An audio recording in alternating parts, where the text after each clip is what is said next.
नाज़रीन, सिंध में हलंदड़ साल मलेरिया जा 1,62,091 केस रिपोर्ट थिया आहिनि। सूबे में हलंदड़ साल डेंगी वायरस जा बि 557 केस रिपोर्ट थी चुका आहिनि।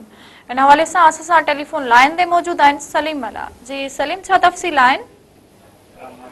जी बिल्कुल, सिंध में मलेरिया ऐं डेंगी जा जेके केसिस आहिनि उन्हनि में इज़ाफ़ो थी रहियो आहे। हलंदड़ साल सिंध में हिन वक़्त ताईं मलेरिया जा 1,62,091 केसिस जेके रिपोर्ट थी चुका आहिनि, जॾहिं त सिंध में जेके डेंगी जा मरीज़ आहिनि उहे बि हलंदड़ साल 557 रिपोर्ट थिया आहिनि।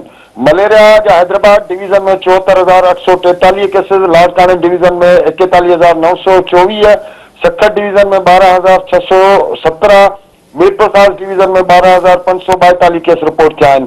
मलेरिया जा जेको आहे शहीद बेनज़ीराबाद डिवीज़न में 17,905, कराची डिवीज़न में 2,242 केस हिन वक़्त ताईं रिपोर्ट थी चुका आहिनि।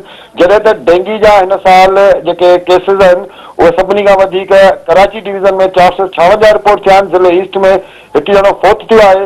डेंगी जा हैदराबाद डिवीज़न में 62, मीरपुर खास डिवीज़न में 31, शहीद बेनज़ीराबाद डिवीज़न में 4, सखर में 3 ऐं लाड़काने में 1 केस जेको आहे उहो रिपोर्ट थी चुको आहे।